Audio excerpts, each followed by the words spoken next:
let them be quiet.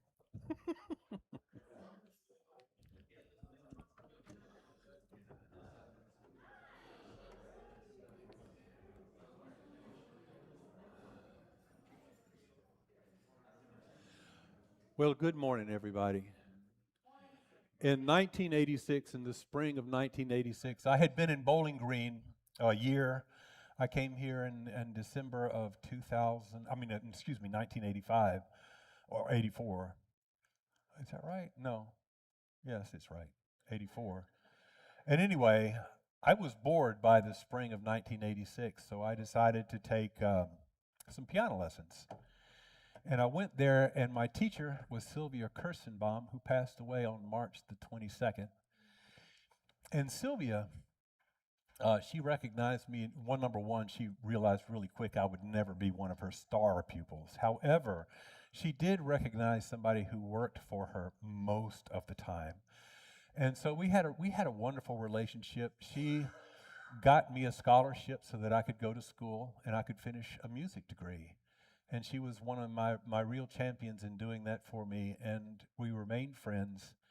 And I was just devastated when I heard that she had passed, because she was just one of those people that I thought would always be there. You know, she would always be around. Well, no, at 84, it was her time, and so she checked out.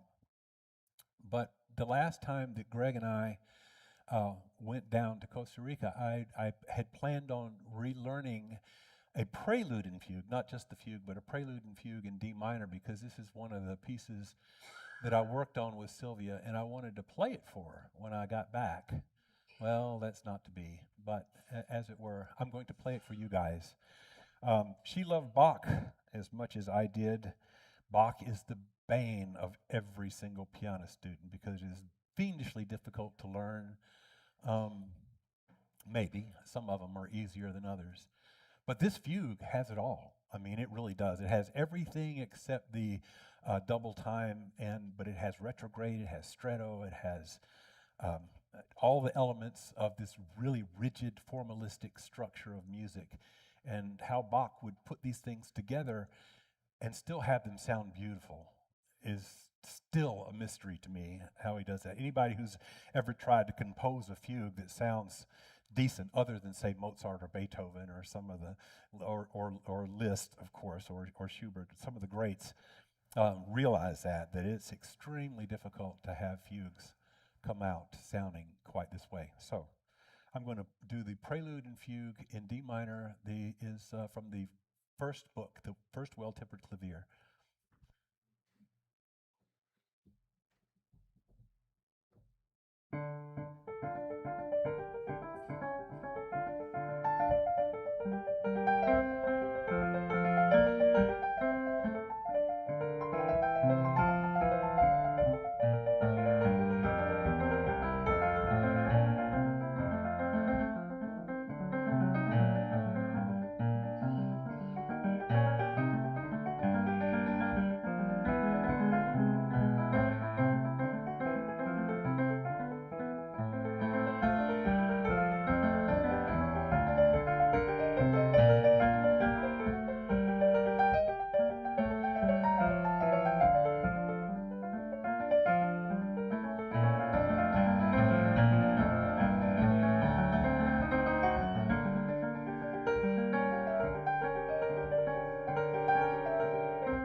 Thank you, Forrest. That is a real treat. Welcome to this gathering hosted by the Unitarian Universalist Church of Bowling Green. Whether you are here in person or online, we are so glad you are joining us. My name is Laura, and I will be your service associate today. Today is a special day on which we have the opportunity to celebrate mothers. Biological mothers, adoptive mothers, and people who have played a mothering or a nurturing role in our lives. Please take a moment to set your cell phones to silent so that we can be fully present with one another today. This service is being live streamed. If this room is not comfortable for you, you can go to the Jose Balu Lounge, which is next to the entrance of this building on this side, to watch the service live stream. We are a welcoming congregation. Whoever you are, however you identify, wherever you come from, and whoever you love, you are welcome here. Our Sunday services are different each week so that we can honor and learn from our wide array of traditions and beliefs. Today, our speaker is Gail, and she will be speaking about curiosity. For Unitarian Universalists, the flaming chalice is a symbol of the light of learning and the love of our community. As our congregation's chalice is lit, we invite you to light your own chalice at home. This morning, our chalice will be lit by Gail.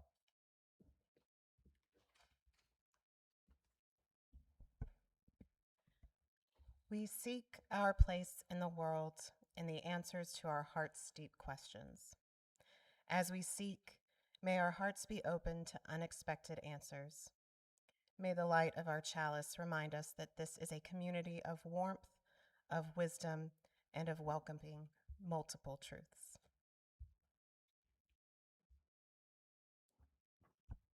Please join in singing hymn number 362, Rise Up, O Flame.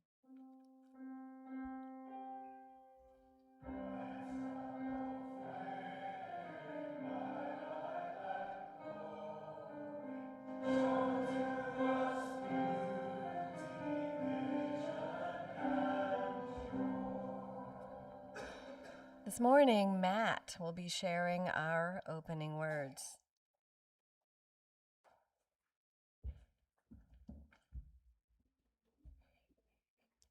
Blessing the questions.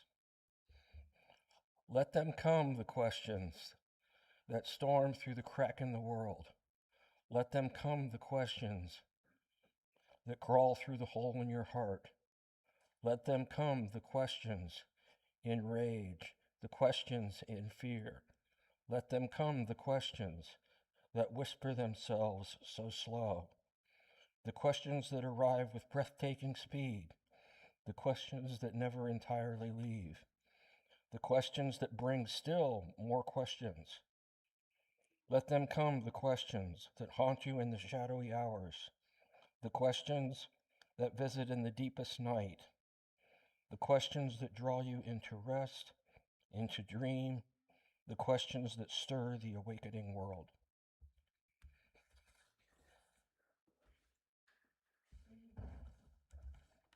Thank you, Matt. Please rise in body or spirit as we sing together, Come, Come, Whoever You Are, hymn number 188. Those of you who know this hymn know that it's a round, and if you feel led to do the round part, that's fine, but we'll sing it through 3 times.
Beautiful. Sounds so awesome up here.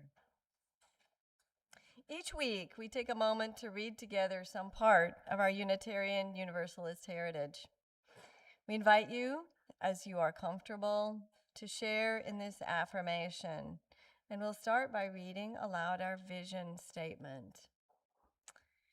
We envision a welcoming congregation with abundant resources and diverse ministries, nourishing people in body, mind, and spirit within a garden that honors the earth. We envision our church as a wellspring of spiritual exploration, learning, and action, where all are inspired, empowered to connect with our wider community and our world.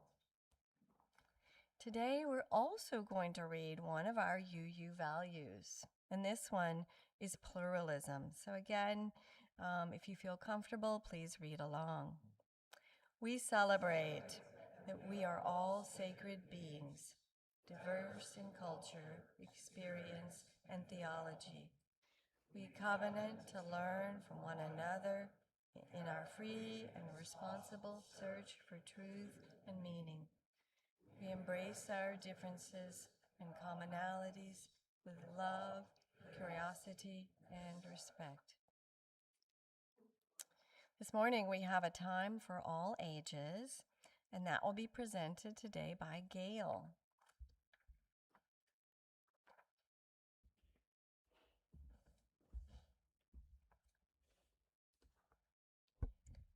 Good morning. And as it says, it is a curiosity experiment. So instead of a story, we're going to try to have a curiosity experiment where I will ask you all a question. And I want you to not answer the question, but think about if you know the answer to the question and how you feel about knowing or not knowing the answer. And no getting your phones out and looking this up.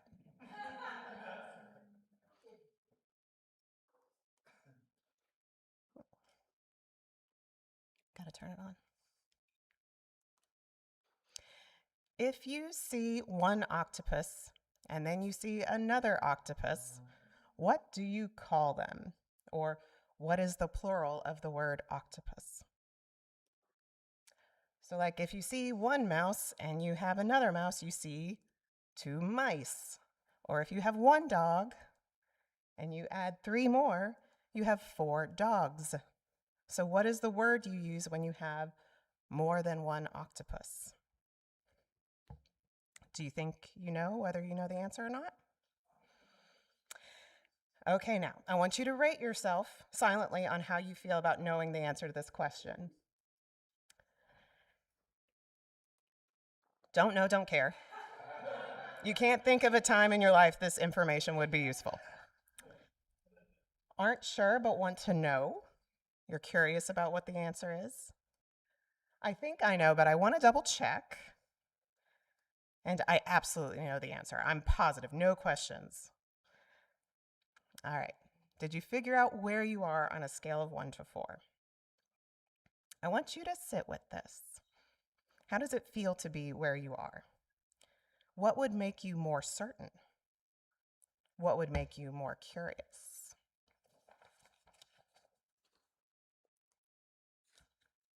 The answer is octupides. Now that you've heard the answer, how do you feel? Is it what you thought? Were you wrong? How does that feel? They're pals, two friends, yes. How does it feel if you were incorrect? Are you glad that I didn't ask you in front of everyone? Or were any of you right? How does that feel? Do you wish I'd called on you like it was a class and you could have shown how smart you are? How does knowing feel different from not knowing? How does knowing feel from that feeling of just being sort of curious? Do you know why the plural of octopus is octupides? Well, actually, I have a confession to make. The original plural of octopus is octopodes, because the word octopus is Greek, and octopodes is the Greek plural form. However, many people seeing that the word ends in US, like Latin words like fungus, thought that it would be a Latin word with the Latin plural form, so that it would be octopi, like fungi. This is incorrect, but it has been used so extensively that octopi is now an acceptable spelling of the plural of octopus. But not so fast. Because octopi was used so extensively, and there were many who identified that this was incorrect, there were lots of other people who, speaking English and not sure what the actual plural form was, made an English plural form. Octopuses. So there you have it. Octopodes, octopi, octopuses. And that's the journey, folks. Now, take a moment to consider how you feel now that you know the whole story.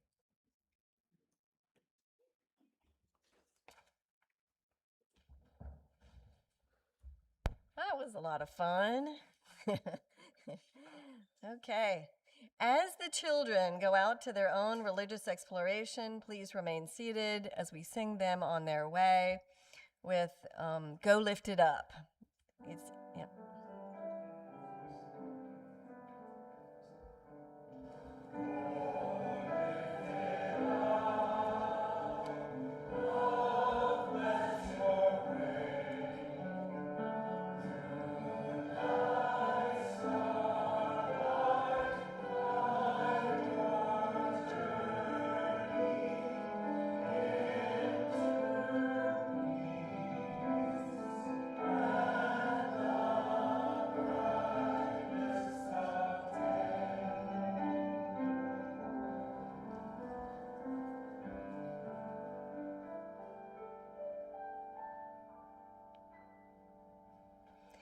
We will now have a few moments for meditation, reflection, and prayer.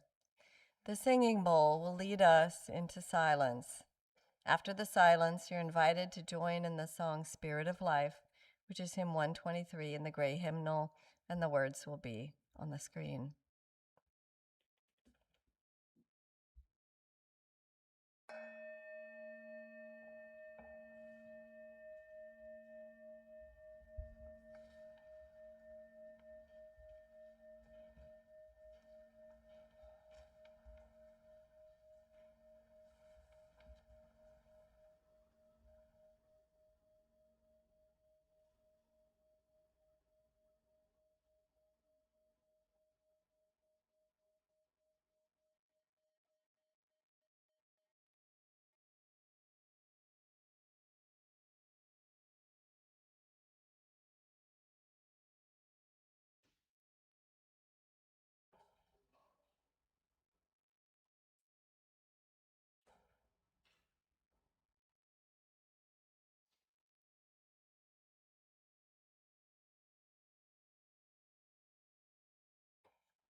As mentioned earlier, Unitarian Universalists have a wide array of beliefs, and the speakers at our Sunday services come from many traditions. With us today to share their own thoughts is Gail Renfrow. Gail Renfrow grew up in Elizabethtown, Kentucky. She received her theater and television production degrees from WKU. She worked as a professional stage manager as well as a professional tarot reader and certified Reiki master teacher in Chicago for 17 years. She has worked in IT for Northwestern University and for Google. She is currently working towards her certification as a spiritual director through Cherry Hill Seminary. And she joins us today after having finished the Unitarian Universalist Shared Pulpit Training for Lay Leaders. She is also the mother of Jareth and Kai, two wonderful humans that no mother could be prouder of on this Mother's Day. Welcome, Gail.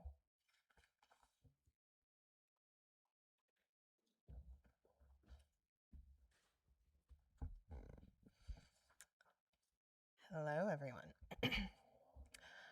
I'm going to say it again. Happy Mother's Day to all of our mothers who have joined us.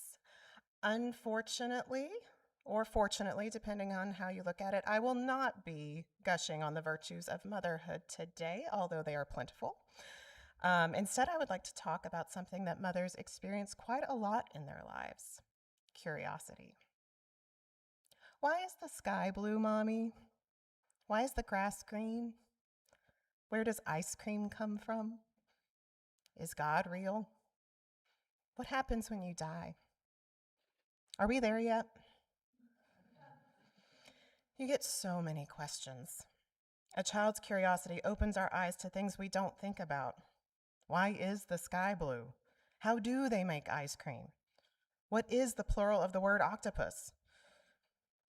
These days, you can have amazing discovery sessions with your kids, deep diving into YouTube and learning about how all of these things came to be, as well as why we do things or see things the way we do. And even when we can't find instantaneous answers, such as whether or not there's a God or what happens when we die, if we have the right moment, then a child's question can be the perfect opportunity to open our eyes to our own thoughts and beliefs. I see it all the time in the workplace, actually. Not with kids, but with being the new girl.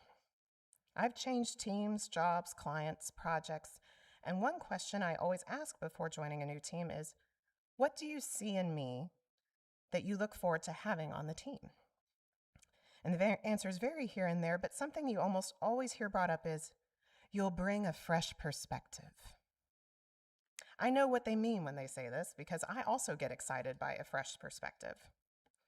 A fresh perspective, as we say, is you can ask the questions that no one else will ask. As the new girl or new guy, you get to ask, do we have a documented process for that? Why not? Or is there a reason we do this way? And just most importantly, why? You'd be surprised how many times the answer to why is, because that's how we've always done it. As Reverend Anna Toulouse discussed last week, we UUs have a history of questioning. It is, as she called it, a sacrament in our tradition, sacred curiosity. Michael Servetus was a Spanish physician, theologian, and humorist, and one of our UU ancestors. Living in the 16th century, right before the Protestant Revolution, he had an insatiable curiosity, such that he was the first European to identify and publish the description of how pulmonary circulation works. At one point, he came upon one of the first printed Bibles. Upon reading it, he found no foundation for the Trinity, infant baptism, or predestination.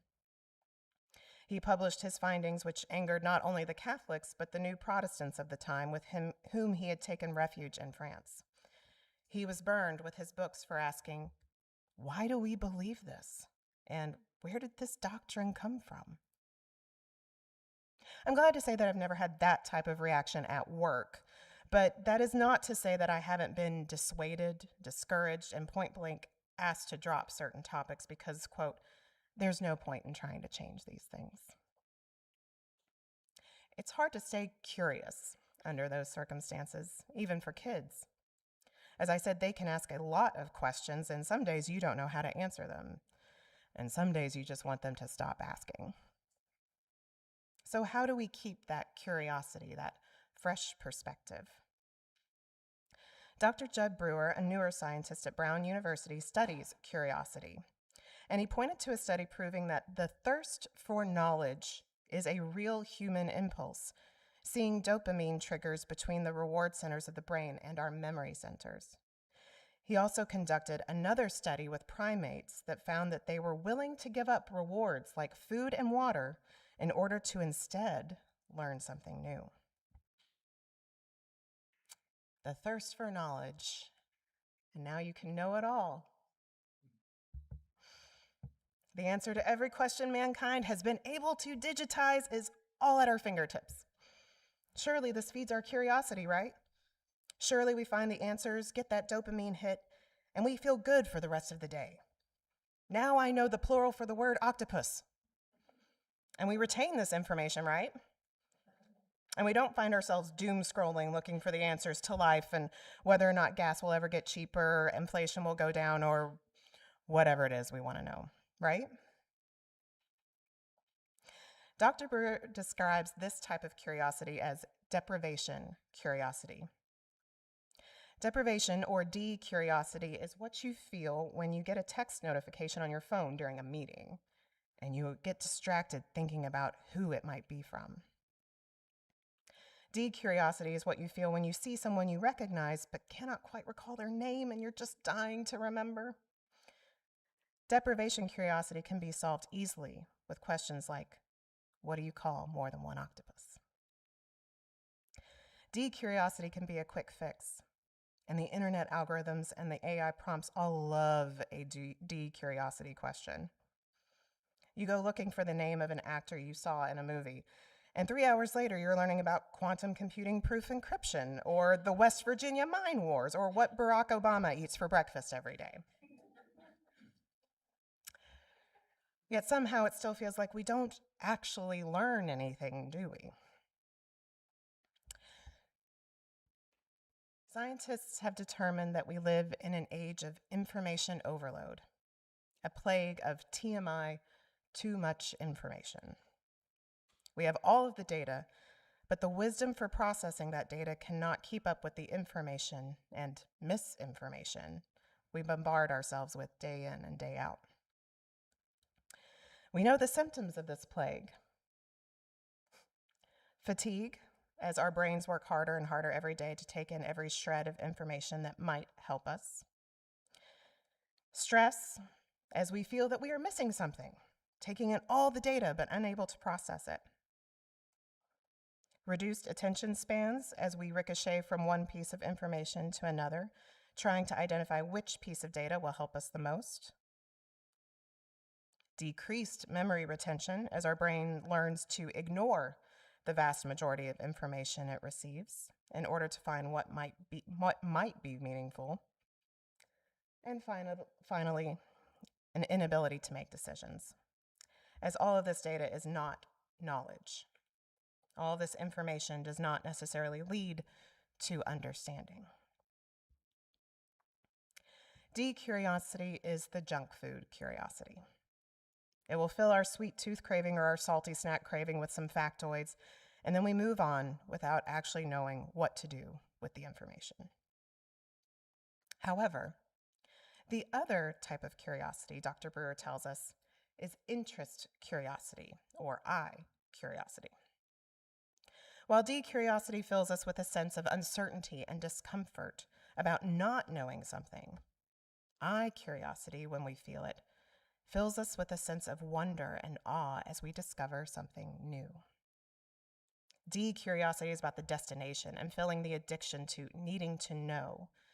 De-curiosity is unpleasant, literally like hunger or thirst. Interest curiosity feels good and nourishing.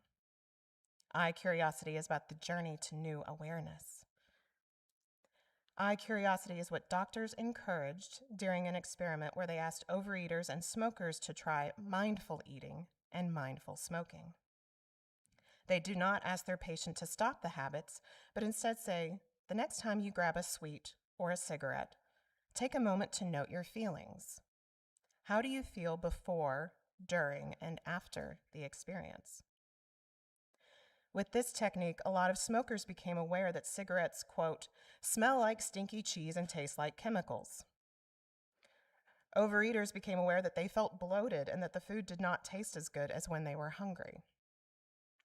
The journey of curiously exploring how they conducted their habits helped them disassociate a pleasant feeling with the habit, and then instead encouraged their curiosity.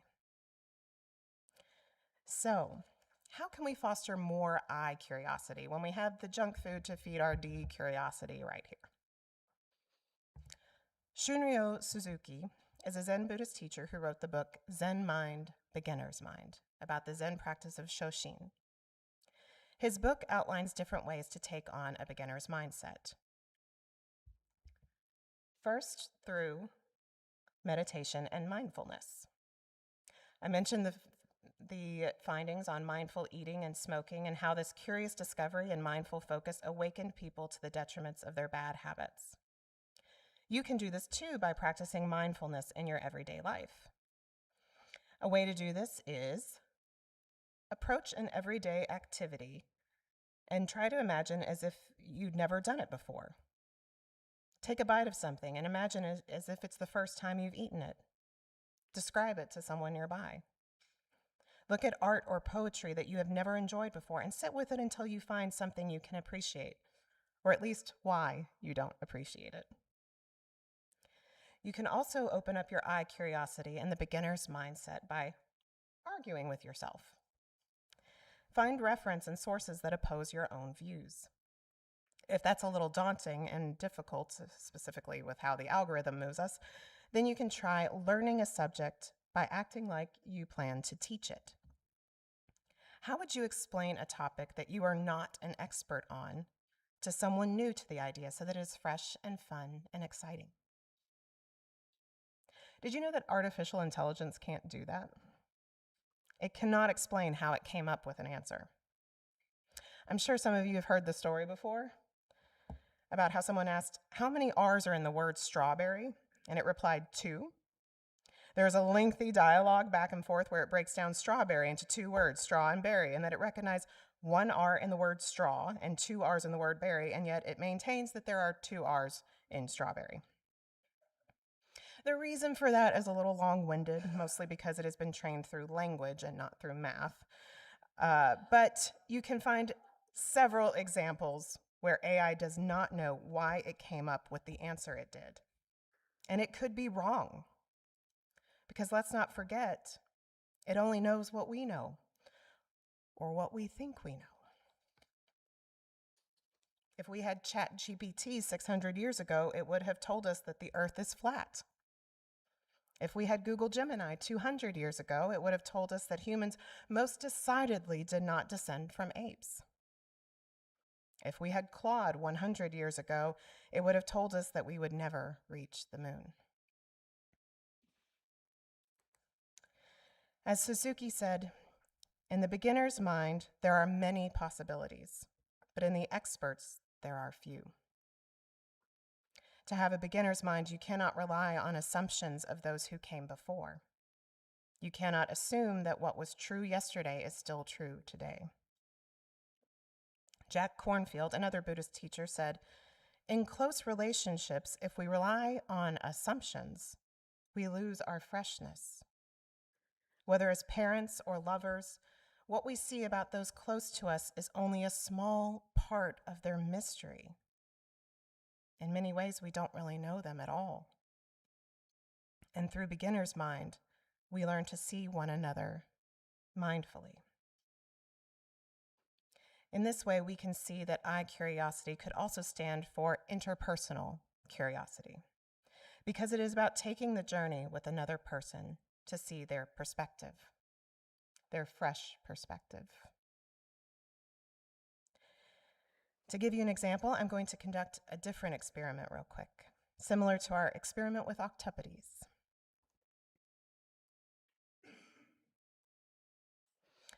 After the 2024 election, I met with two women. Both of them were immigrants. Both of them worked in technology. Both of them lived in blue states. One voted for Trump, and the other voted for Harris. My question to you is, these women voted differently, but for the same reason. What was that reason? And like before, this is not a question I'm asking to see if you know the answer.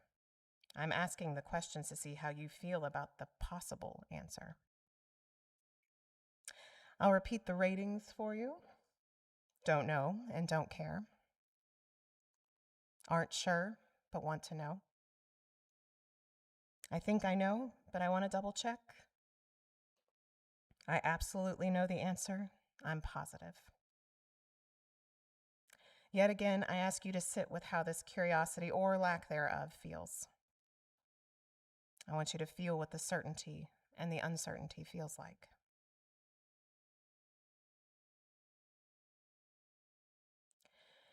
The answer is, they both felt afraid for their loved ones. But that doesn't quite sate your curiosity, does it? I can tell you that one woman voted for Harris because she was afraid of how Republicans promised to deport American-born citizens as well as immigrants from Central America.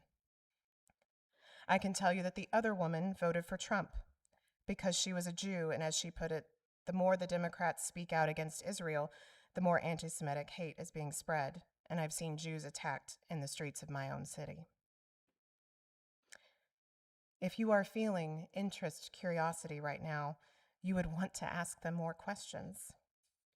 You would want to know more about where they are from and what they experienced, and maybe even how they feel about their decisions today. You would want to understand their different perspectives. That's what I-curiosity is. Deprivation curiosity can give you the answer in a word, a phrase, a few sentences. But I-curiosity, interest curiosity, interpersonal curiosity, begs for walking the journey, seeing an experience through fresh eyes, a beginner's eyes, a child's eyes. We use I-curiosity when we engage in open conversation, particularly about our differences. When we open the conversation to people's differing beliefs, we open our curiosity to actual understanding.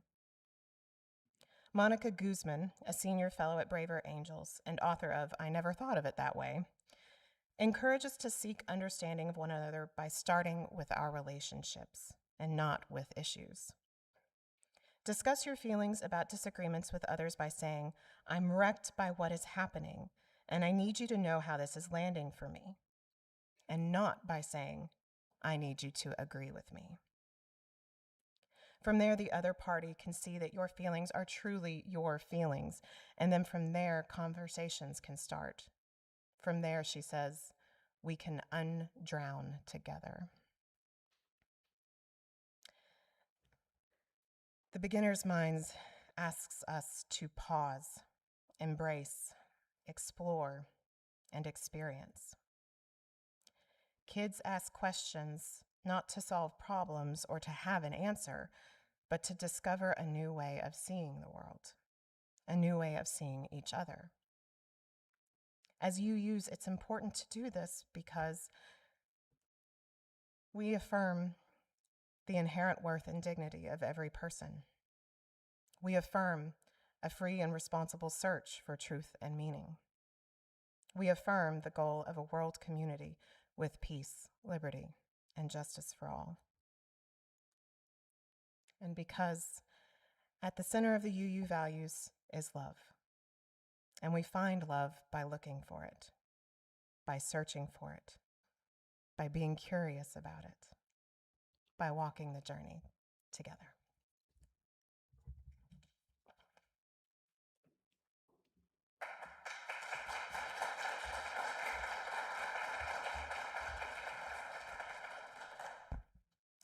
Thank you so much, Gail, for sharing your thoughts with us today on this really timely topic.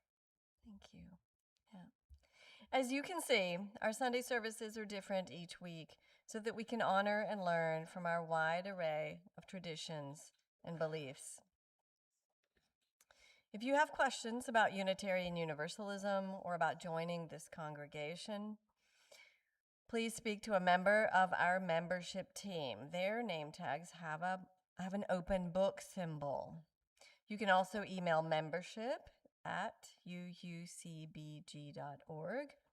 And on second Sundays, which is today, after the service, you can join in a question and answer session with our membership team in the Jose Baloo Lounge in this building. It's just in this direction. This congregation and the work that we do is supported by the voluntary generosity of all who contribute. The offering is a sacrament of the free church. You may place your donation in the plate as it comes to you or on your way out, or use the QR codes on the screen, or donate by way of our website, or mail checks directly to our office. As we enjoy the music, the offering will be given and received in grateful appreciation of our shared hopes and values. In 2020, my mother had a stroke, and her life ceased to be what it used to be. She was a gigging musician up until about 2 weeks before that stroke, and then she has been in a home ever since. But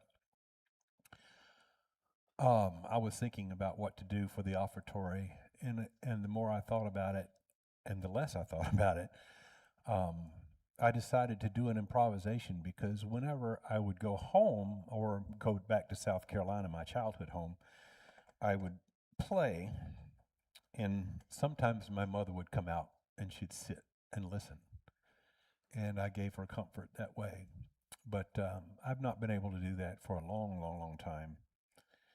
But I think about that, and so I'm going to make something up. And the problem with making something up is sometimes it doesn't always go as well as you think it might. But if you will accept it in the spirit for which it is given, I'm thinking about my mom.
We thank you for these gifts. May we use them wisely in the service of our congregation and our community. Our congregation is an active one. Here are some of the ways that you can get involved, make friends, and make a difference. After the service today, there will be a discussion about dragons in myth, legend, and lore at 12:45 in the Jose Baloo Lounge. The event is sponsored by Earth Circle, which is a group for people who are interested in earth-based spirituality. All are welcome to come to the discussion. Our congregation's annual meeting will happen on Sunday, May 17th, so that's coming right up. We will be voting for members of the board of directors and the nominating committee. Starting today, you can also vote online or vote early with a paper ballot. The UUCBG online read and chat book for May is Ursula K. Le Guin's novel, The Dispossessed, which is an examination of capitalism, ownership, and freedom of speech and conscience. Everyone is welcome to join in the Zoom gathering at 7:30 p.m. on Friday, May 22nd. The Unitarian Universalist Association General Assembly will be happening from June 14th through June 21. Much of it will be accessible online. Some events will be in Louisville, Kentucky. If you are interested in attending in person or watching online, please go to uua.org/GA for schedule and details. As always, you can find more community news by reading the weekly email updates. You can pick up a hard copy of the monthly newsletter from the lobby or read it on the bulletin board right out here. The screen in the lobby, when it's on, shows upcoming events. Our website, our online realm site, and our Facebook page and Facebook groups are always available online. Please rise in body or spirit as we sing together For All That Is Our Life, hymn 128 in the gray hymnal.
Our final reading will be given by Matt.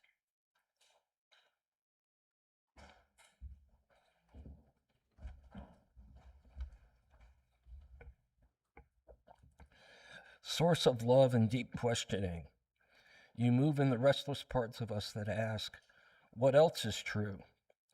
Thank you for the spark that keeps us from going numb, for the inner tilt of the head and the heart that reminds us to look again. Awaken in us a curiosity that is kind, not cruel, that seeks understanding rather than judgment, that can say, I don't know, without shame. When habit narrows our vision, widen it. When cynicism hardens our heart, open them with wonder. Let our days be filled with small discoveries, and our lives shaped by learning that never ends. Amen and blessed be.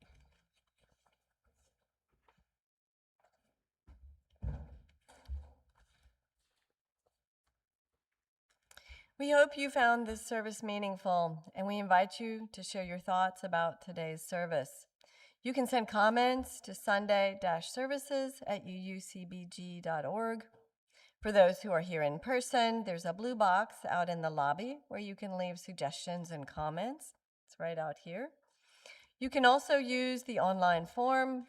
There's a link to it on our YouTube page, and the QR code is posted on the bulletin board and printed in the welcome brochure. We hope you will join us next Sunday when our speaker is Sonia Bird, and she will talk about Arts for All Kentucky, which is also our third Sunday beneficiary. We hope you will come and learn about that enriching service to our community and our state. We invite you to join us again, either in person or online. Until then, be well and go in peace.